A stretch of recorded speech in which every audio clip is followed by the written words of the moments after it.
Back to new video of this YouTube channel. और आज हम लोग पढ़ने वाले हैं 2024 में आए हुए कुछ क्वेश्चंस के बारे में जो कि केमिस्ट्री के हैं। आइए जानते हैं। पहला दे रखा है कि लेड नाइट्रेट को गर्म करना है, कैसे करेंगे आइए जानते हैं। इसकी रिएक्शन होती है 2PbNO3 का होल ट्वाइस गिव्स 2PbO यानी कि लेड ऑक्साइड प्लस 4NO2 यानी कि 4 अणु हैं नाइट्रोजन डाइऑक्साइड के, उसके बाद में ऑक्सीजन।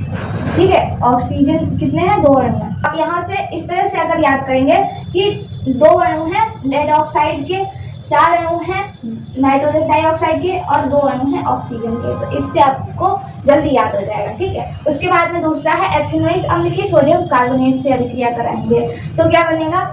2 अणु यहाँ पर 2CH3COOH था और Na2CO3 से रिएक्शन करानी है। Na2CO3 यानी कि सोडियम कार्बोनेट और यहाँ पर CH3COOH यानी कि एथिनोइक अम्ल होता है, एसिटिक अम्ल भी कहा जाता है इसको। तो यहाँ से हम लोग अच्छे से देखो तो यहाँ पर 2 सोडियम है अणु, 2 सोडियम अणु है और यहाँ पर 2 हाइड्रोजन है, 2 लगा है आगे, हाइड्रोजन दे रखा है। तो हमने क्या किया, ये वाले 2 हाइड्रोजन हटा दिए और Na2 ये वाले लगा दिए। जब Na यहाँ पे आया तो 2 तो पहले से ही लगा था, तो 2 लगाने की कोई जरूरत नहीं है।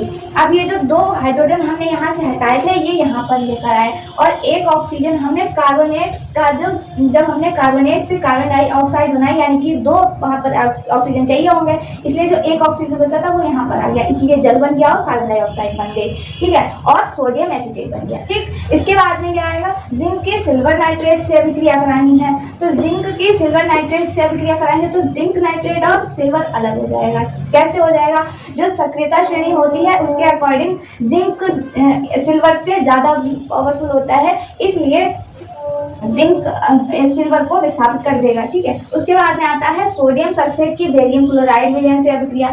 जब सोडियम सल्फेट दे रखा है, बेरियम क्लोराइड दे रखा है और जब यहाँ पर देखो Na2 और Cl2 है तो 2NaCl हो गया, 2 आगे आ गया, NaCl 2 तो थे ही इसलिए NaCl बाद में लिख लिए। ठीक है, अब Ba यहाँ पर था और SO4 था तो BaSO4 हो गया। सक्रियता श्रेणी में बेरियम ऊपर होता है, सोडियम नीचे होता है, इसलिए बेरियम ने सोडियम को विस्थापित कर दिया। ठीक है, तो बेरियम ने जब सोडियम को विस्थापित किया तो बेरियम यहाँ पर आ गया और सोडियम से Cl के साथ में जाना पड़ेगा, ऑब्वियस सी बात है। ठीक है, तो 2NaCl हो गया और BaSO4 हो गया। तो उम्मीद करते हैं चारों रिएक्शंस आपको समझ में आ गई होंगी। वीडियो अगर समझ में आई हो तो लाइक कीजिएगा, चैनल को सब्सक्राइब कीजिएगा। फिर मिलते हैं एक और नए वीडियो के साथ, तब तक के लिए धन्यवाद।